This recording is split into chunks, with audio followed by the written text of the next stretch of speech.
Pan India star junior NTR Devara కొత్త సంవత్సరంలోకి అడుగుపెట్టింది. 2024 బాక్సాఫీస్ దేవర సొంతం చేసుకోవడం గ్యారంటీ అని చెప్పొచ్చు. కొరటాల శివ దర్శకత్వంలో తెరకెక్కిస్తున్న ఈ చిత్రంలో జాన్వీ కపూర్ హీరోయిన్గా నటిస్తోంది. సైఫ్ అలీ ఖాన్ విలన్గా నటిస్తున్నారు. 2 భాగాలుగా తెరకెక్కిస్తున్న ఈ సినిమా తొలి భాగం ఏప్రిల్ 5న ప్రేక్షకుల ముందుకు రానున్న సంగతి తెలిసిందే. తాజాగా కొత్త ఏడాదిలోకి అడుగుపెట్టిన సందర్భంగా అభిమానులకు నూతన సంవత్సర శుభాకాంక్షలు తెలుపుతూ ఒక శుభవార్తను కూడా ఎన్టీఆర్ షేర్ చేశారు. తన ట్విట్టర్ పేజీలో సరికొత్త లుక్లో ఉన్న తారక్ ఫోటోతో ట్వీట్ ఇచ్చారు.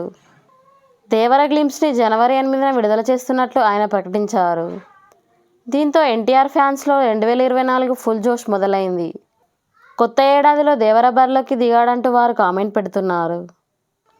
మరిన్ని సెలబ్రిటీ అప్డేట్స్ కోసం మా ఛానల్ని సబ్స్క్రైబ్ చేసుకోండి.